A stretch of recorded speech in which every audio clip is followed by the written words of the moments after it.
Bank ఉద్యోగుల పని దినాలను వారంలో 5 రోజులకే పరిమితం చేయాలని డిమాండ్ చేస్తూ దేశవ్యాప్తంగా చేపట్టిన సమ్మెకు మద్దతుగా రాష్ట్రంలోనూ నిరసనలు వ్యక్తమయ్యాయి. హైదరాబాద్, ఆదిలాబాద్, నిజామాబాద్, జోగులాంబ గద్వాల జిల్లాల్లో సమ్మెకు మద్దతుగా బ్యాంకు ఉద్యోగులు ఆందోళన చేపట్టారు.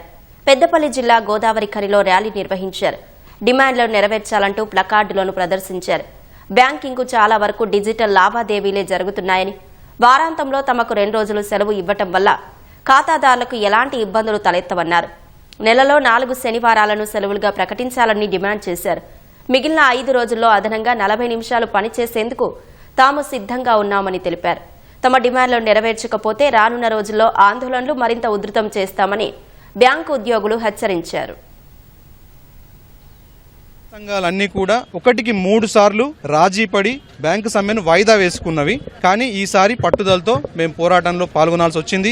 దీనికి కారణం ముఖ్యంగా గవర్నమెంట్ యొక్క ఒక అనాసక్తత అండ్ గవర్నమెంట్ యొక్క మొండితనమే దీనికి ప్రధాన కారణం. అన్ని శనివారాలు సెలవుగా ప్రకటించాలని మేము డిమాండ్ చేస్తున్నప్పటికీ ఇందులో ఒకటి గమనించాలి. ప్రతిరోజు 45 నిమిషాలు అంటే 30 గంట పని గంటలు పెంచండి అని మేము ఒప్పుకున్నాం. దీనివల్ల ప్రజలకి, కస్టమర్లకి ఎటువంటి సేవలు అంటే అందకపోవడం అనేది జరగదు.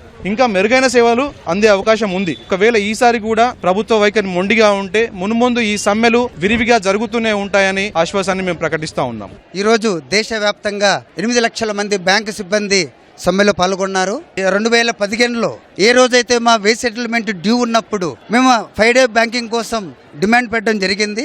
అప్పుడు respected finance minister Nirmala Sitharaman గారు మరియు ఫోన్ చేసి ఐబీఐ చైర్మన్కి హామీ ఇవ్వడం జరిగింది. మేము రెడీగా ఉన్నాము 5 డే బ్యాంకింగ్ ఇంప్లిమెంట్ చేయడానికి, మీరు ఎందుకు ఇంకా ఎంఓయూని సంతకం తీసుకోలేకపోతున్నారు యూపీ నుంచి అని చెప్పేసి. అప్పుడు వాళ్ళు ఒప్పందం తీసుకున్నారు కాబట్టి దెన్ వి సైన్. ఆ రోజు నుంచి ఈ రోజు వరకు there is no response from the government. మన నిజామాబాద్ జిల్లా వ్యాప్తంగా అన్ని ప్రభుత్వ రంగ బ్యాంకులు కలిపి ఈ రోజు ఇక్కడ మేము సమ్మెలో పాల్గొనడం జరుగుతుంది. మా ప్రధాన డిమాండ్ వచ్చేసి 5 రోజుల పని దినాలు. ఇది గత 11 సంవత్సరాలుగా గవర్నమెంట్ కాలయాపన చేస్తూ వస్తుంది. దానికి అనుగుణంగా మేము చాలా యాజిటేషన్స్ ప్రోగ్రామ్ చేశాము. దానిలో భాగంగా ఈ రోజు సమ్మెకు దిగుతున్నాము. ఒకవేళ ఈ సమ్మెను చూసి సానుకూలంగా గనక మనకి గవర్నమెంట్ నుంచి ఏ స్పందన రాకపోతే మేము ఇండెఫినెట్ స్ట్రైక్ కూడా దిగడానికి సిద్ధంగా ఉన్నాము.